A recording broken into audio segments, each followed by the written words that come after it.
আরজি কর কাণ্ডে দোষীদের শাস্তির দাবি চাওয়া প্রতিবাদী দিনাটার মেয়েকে সোশ্যাল মিডিয়াতে ধর্ষণের হুমকি। দিনাটা প্রেস ক্লাবে প্রেস মিট প্রতিবাদী মেয়ের। সোমবার সন্ধ্যা 7টা নাগাদ দিনাটা প্রেস ক্লাবে সাংবাদিক বৈঠক করে আরজি কর কাণ্ডে দোষীদের শাস্তির দাবি চাওয়া প্রতিবাদী দিনাটার সেই মেয়ে। সে প্রেস মিট করে জানায় সে একজন সাধারণ পরিবারের মেয়ে, কেন তাকে রাজনৈতিক দলের সঙ্গে যুক্ত থাকার তকমা দিচ্ছে। প্রসঙ্গত, গতকাল দিনাটাতে মহিলা তৃণমূল কংগ্রেসের ধর্ণা কর্মসূচিতে বক্তব্য রাখতে গিয়ে উত্তরবঙ্গ উন্নয়ন মন্ত্রী বলেন, প্রতিবাদী সেই মেয়ের সঙ্গে ফোনে তার কথা হয়েছে, তাকে কেউ ধর্ষণের হুমকি দেয়নি। তবে এদিন সাংবাদিক বৈঠক করে সেই প্রতিবাদী মেয়ে কি জানায়, তাকে সোশ্যাল মিডিয়াতে ধর্ষণের হুমকি দেওয়া হয়েছে। এছাড়াও এদিন সে বলে যে আমি তো তৃণমূলের বিরুদ্ধে প্রতিবাদ করিনি কিংবা মমতা বন্দ্যোপাধ্যায়ের বিরুদ্ধে প্রতিবাদ করিনি, আমি মেয়েদের রাত দখলের লড়াইয়ের সবার সঙ্গে প্রতিবাদ মিছিলে অংশ নিয়েছিলাম, কিন্তু তাকে জোর করে কেন রাজনৈতিক তকমা লাগিয়ে দেওয়া হচ্ছে। এই বিষয়ে আমি এটাই বলবো যে আমাকে এই যে আমি মেয়েদের যে রাত দখলের মিছিল, যে আরজি করের শাস্তির বিরুদ্ধে যে রাত দখলের মিছিলটা, সেখানে আমি 14ই আগস্ট আমাদের ফার্স্ট মিছিল হয়। তারপর থেকে আমি প্রত্যেক দিন যতগুলো আন্দোলনের মিছিল হয়েছে, মানে এই অরাজনৈতিক মিছিলগুলো হয়েছে, সেগুলোর অংশ আমি ছিলাম। তো এই আরজি করের মিছিলটা করার পর থেকেই আমি দেখতাম যে অনেকেই আমাকে নানানভাবে নানান কথা শোনাতো। মিছিলে ছবি পোস্ট করলে সেখানে গিয়ে আমাকে পার্সোনাল আক্রমণ করতো, অনেক রাজনৈতিক কথাবার্তা বলতো, কিন্তু সেগুলো আমি বরাবরই উপেক্ষা করে যেতাম যে না, ঠিক আছে, আমার লড়াইটা তো রাজনৈতিক নয়, অরাজনৈতিক, আমি সেগুলোকে গায়ে মারতাম না। তো হঠাৎ করে সেদিন 31শে আগস্ট আমি সকালবেলা ঘুম থেকে উঠলাম। ঘুম থেকে ওঠার পরে আমি মোবাইল ফোনটা আমার হাতে নিয়ে দেখি ফেসবুক থেকে সঞ্জয় দাস নামে কেউ একজন আমাকে মেসেজ করে লিখছে যে এর পরের ধর্ষণটা তুই হবি, বেশি বার বাড়িস না, এরকম একটা মেসেজ। তো তারপর সেই মেসেজটা দেখার পর আমি যখন তার প্রোফাইলটা দেখতে গেলাম, তখন আমি দেখছি যে তার প্রোফাইলটা লক করা, মানে সে আমাকে অলরেডি ব্লক করে রেখেছে। তারপরে আমি তার লিঙ্কটা কপি করে আরেকজনের মোবাইল থেকে দেখতে গেলাম, তো দেখলাম তার প্রোফাইল লক করে রাখা। তো তারপরে আমি ওই ছোট্ট ফটোটা থেকেই জুম করে তাকে অনেক চেনার চেষ্টা করলাম, কিন্তু আমি চিনতে পারলাম না। তারপর আমি ভাবলাম যে দেখি কেউ চেনে কি না চেনে, সেই জন্য এখন তো আমাদের সব থেকে বড় মাধ্যম হচ্ছে সোশ্যাল মিডিয়া। আমি সেই স্ক্রিনশটগুলো, তার মেসেজের স্ক্রিনশট, তার প্রোফাইলের স্ক্রিনশট নিয়ে আমি সোশ্যাল মিডিয়াতে পোস্ট করে দিলাম। তো সেখান থেকে সবাই আমাকে একটাই কথা বলছে কমেন্টে, তুই পুলিশের কাছে যা, তুই এটা নিয়ে যা না, কারণ দেশের রাজ্যের যে অবস্থা এখন, যে কোনো মুহূর্তে যে কোনো মেয়ের সাথে কিছু হতে পারে, তুই যা, ইমিডিয়েট তুই থানায় যা। তো তখনই রাত দখলের মিছিলের আমাদের একটি মেয়ে নাদিরাদি, ও আমাকে ফোন করলো। ও আমাকে ফোন করে বলছে যে কিরে তুই এরকম পোস্ট করেছিস কেন, কী হয়েছে? তখন আমি তাকে ডিটেলসে সব কিছু বললাম। তো সে আমাকে বললো তুই এবার কী চাস? তো আমি বললাম যে আমি থানায় যাব, তুমি কি আমার সাথে থানায় যাবা? তো ও বললো যে ঠিক আছে, তুই যদি চাস আমি যেতে পারি। তো আমি নাদিরাদিকে বললাম আমার সাথে থানায় আসার জন্য। আমরা বিকেলবেলা বাড়ি থেকে বেরোলাম, বেরিয়ে আমরা কাছারিতে আসলাম যে দরখাস্ত লিখবার জন্য। তো কাছারিতে এসে দেখলাম যে আজিজুল আঙ্কেলের সাথে দেখা হলো। আজিজুল আঙ্কেলের সাথেও কিন্তু আমার পরিচয় রাত দখলের মিছিল থেকে, উনি হয়তো কাছারিতে কোনো কাজ করে, জানি না আমি। তো আমাকে বললো কি রে, কী ব্যাপার, এখানে আসছিস কেন? আমি বললাম তুমি আমার পোস্ট দেখো নাই? তো বললো হ্যাঁ দেখছি। তখন আমি আজিজুল আঙ্কেলকেও বললাম যে আমি আর নাদিরাদি মেয়ে মানুষ, থানায় গিয়ে কী বুঝবো, কী করবো, তুমিও চলো আমাদের সাথে। ওখান থেকে আজিজুল আঙ্কেলকে নিয়ে আমরা থানায় গেলাম। এবার থানায় গিয়ে আমরা যখন এফআইআরটা করব, সমস্ত প্রমাণ সব কিছু এভিডেন্স নিয়ে আমরা গেছি। তারপরেও থানার লোকরা নানানভাবে আমাদেরকে হ্যারেস করে, জানি না কেন 2 থেকে 2.5 ঘন্টা ওখানে বসিয়ে রাখলো।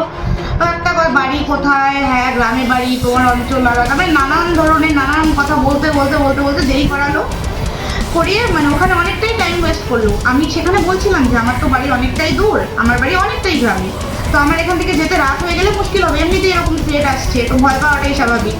তো সেখানে তারপরেও তারা আমাকে এতটা দেরি করালো, করিয়ে তারা যখন আমার সমস্ত কিছু নিল, ডকুমেন্টগুলো নিল, এফআইআরটা লিখলো, লেখার পরে আমাকে রিসিপ্ট কপি দিয়ে দিল।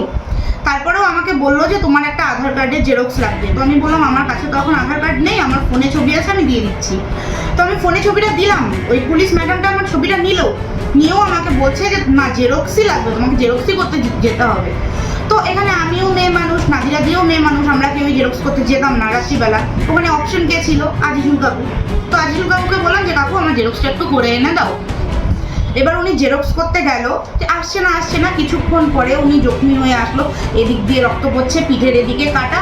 তো দেখে পুরোই অবাক। তখন আমি বললাম যে থানার মধ্যেই, উনি বললো থানার মধ্যে গিয়ে যে আমাকে মেরেছে, এখানে ধরে মেরেছে। তো সেখানে সেই মুহূর্তে আমরা এই মহিলা থানার থেকে দৌড়ে ওই পুরুষদের থানা, মানে যেটা মেইন থানা, ওখানটায় গেলাম, গিয়ে বলছি যে ওনাকে এভাবে মারছে, কোথায় মেরেছে? পুলিশরা বললো কোথায় মেরেছে? আমরা বললাম যে এক্সচেঞ্জ মোড়ে।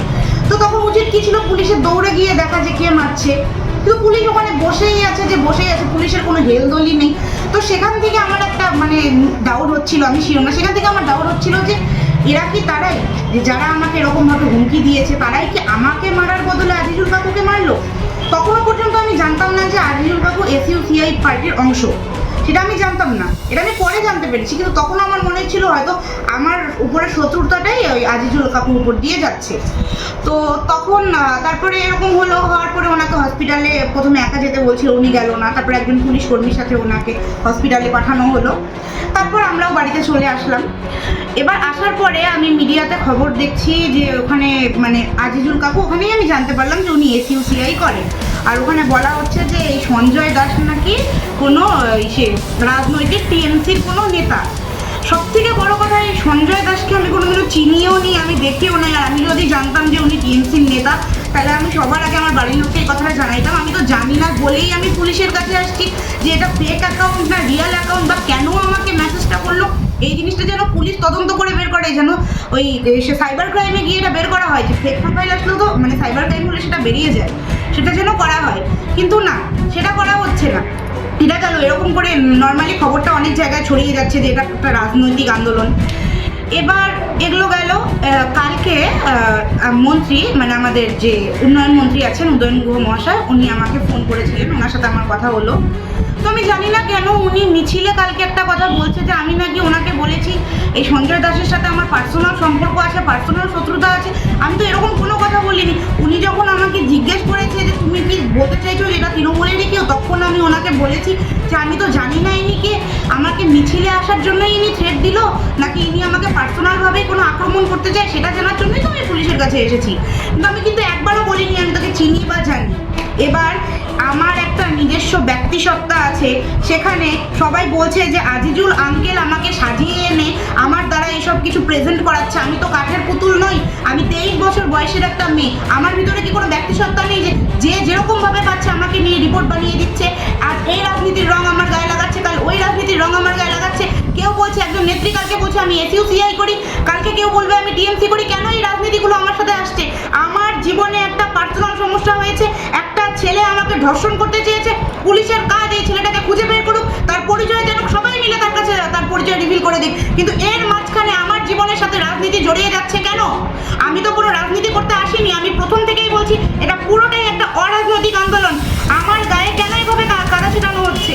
আপনি তো আমাকে বললেন, আমার সবটা যখন মন্ত্রী শুনলেন আমি ওনাকে সবটা বুঝিয়ে বললাম, বলার পর উনি তো বলে ইভেন উনি ফেসবুকেও পোস্ট করেছে যে সঞ্জয় দাসকে যেন খুঁজে বের করা হয়। ততক্ষণ পর্যন্ত আমার খুব শান্তি লেগেছে, খুব ভালো। কিন্তু কালকে যখন হঠাৎ করে আমাকে ওই দলেরই একজন নেত্রী বলছে আমি এসইউসিআই করি, তারপরে মন্ত্রী আবার বক্তৃতায় বলছে আমাকে আজিজুল কাকু সাজিয়ে আনছে, আমার তো মাথায় কাজ করছে না যে আমাকে নিয়ে কোথাকার রাজনীতি কোথায় হয়ে যাচ্ছে, কেন হচ্ছে? আমি একটা সাধারণ মেয়ে, একটা ছেলে আমাকে ধর্ষণ করতে চাইছে, আমি খুব নিরুপায় হয়ে আমি সবার হাত পা ধরছি।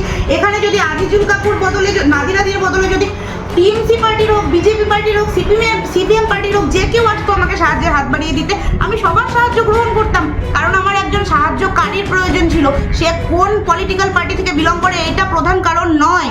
তো আমাকে নিয়ে এই খেলাটা দয়া করে বন্ধ হোক। আমি মিডিয়ার কাছে, আমি মন্ত্রী নেতাদের কাছে এটাই আবেদন রাখছি যে আমার মতো একটা সাধারণ মেয়ের জীবনকে বাজি রেখে আপনারা এই রাজনীতি খেলাটা দয়া করে বন্ধ করুন। আমি মন্ত্রীকে কালকে বলেছি আমি 14 তারিখের পর, 14 তারিখে তো ছিলাম, তারপরেও যতগুলো রাত দখলের মিছিল ছিল সবগুলোতেই আমি ছিলাম। এমনকি মন্ত্রীর যদি ফোনে যদি অটো কল রেকর্ড থাকে ওনাকে বলবেন শুনে নিতে বা আপনাদের শুনিয়ে দিতে। আমি যা বলেছি আমি এই কথা এখানেও বলছি, আমাকে থানাতে ডেকে নিয়ে যাক, আমি একই কথা বলবো। আমাকে মন্ত্রী উনি ওনার বাড়িতে ডেকে নিয়ে যাক, আমি সেখানেও একই কথা বলবো। আমার সমস্যা হচ্ছে আমাকে নিয়ে কেন রাজনীতি করা হচ্ছে। আমি তো টিএমসির বিরোধিতা করতে আসিনি, আমি তো মমতা ব্যানার্জির পদত্যাগ চাইতে আসিনি। আমি এসছি, আমার স্লোগান মিছিল একটাই ছিল, we want justice, justice for RG Kar. সেখান থেকে আমাকে কেন বারবার রাজনীতিতে টেনে আনা হচ্ছে আমি তো এটাই বুঝতে পারছি না। Sponsored by বিশাল অ্যাম্পোরিয়াম। যুগ বদলেছে জীবনের ধারা, তাই নিজের ঘরকে শৌখিনতায় মুড়ে ফেলতে চলে আসুন। Co-sponsored by